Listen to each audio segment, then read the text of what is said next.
लोग बाग कई बार पूछते हैं महाराज जी एक बात बताओ। मैंने कहा बोलो।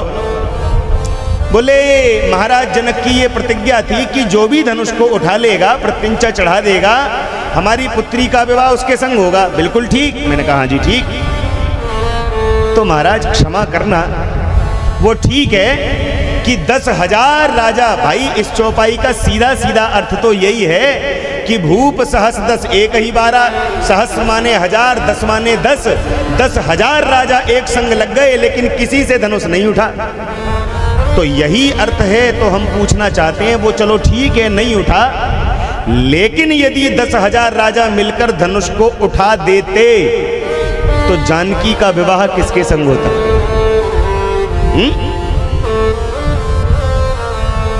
ओ भैया, इसके दो अर्थ हैं। क्या?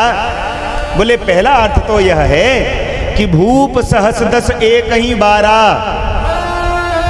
12 माने आज कौन सा बार है?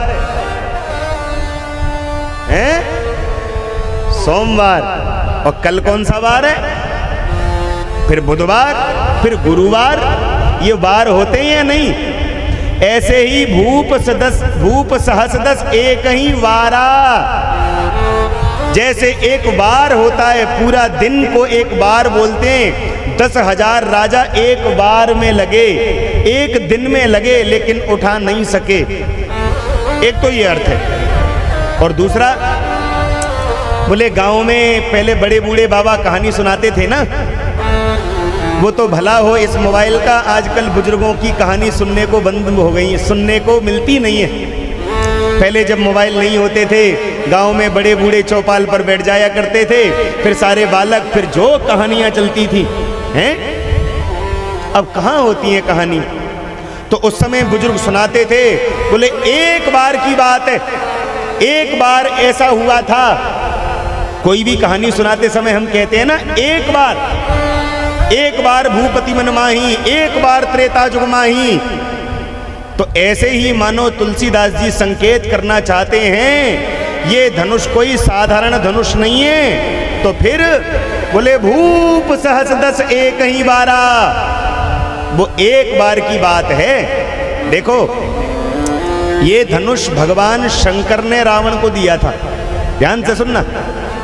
और रावण से कह दिया था, देख भैया रावण, वैसे तो इस धनुष को कोई तोड़ नहीं सकता, लेकिन जिसने इस धनुष को तोड़ दिया फिर वो तुझे छोड़ नहीं सकता, वही तुझे मारेगा, ले जा।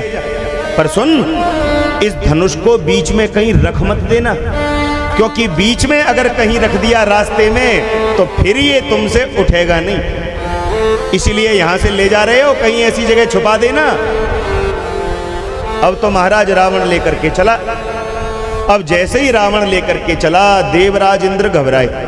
बोले ये बड़ा मायावी है, इसने काल को भी तो अपने पलंग के पाए से बांध रखा है, मृत्यु पर पैर रख के सिंहासन पर चढ़ता है, और इस धनुष को भी कहीं जाकर इसने छुपा दिया तो बहुत गड़बड़ हो जाएगी, क्या करें? सो इंद्र ने वरुण देवता को बुलाया और वरुण देवता से कहा, हे वरुण देव, जाओ और रावण के पेट में घुस जाओ। अब वरुण देवता माने जल देवता। अब वरुण देव आए और रावण के पेट में प्रवेश कर गए। अब रावण को आई बड़ी जोर की लघुशंका। अब रावण देखे क्या करूं, कहां रखूं, कैसे करूं। सोई इंद्र एक पंडित जी का रूप बनाकर आ गए। अब इंद्र जब पंडित जी का रूप बना करके आए, रावण, पंडित जी महाराज, बोले जरा हमारा धनुष पकड़ना, हम अभी आ रहे हैं। तो जैसे ही पंडित जी को धनुष दिया, रावण तो लघुशंका करने गया। और पंडित जी थोड़े ही, वो तो देवराज इंद्र थे, तुरंत धनुष को वहीं धरती पर छोड़ दिया और भाग गए। अब रावण जब आया, हाथ धोकर कुल्ला आचमन करके जो धनुष को उठाने लगा, अब क्या धनुष उठ रहा है?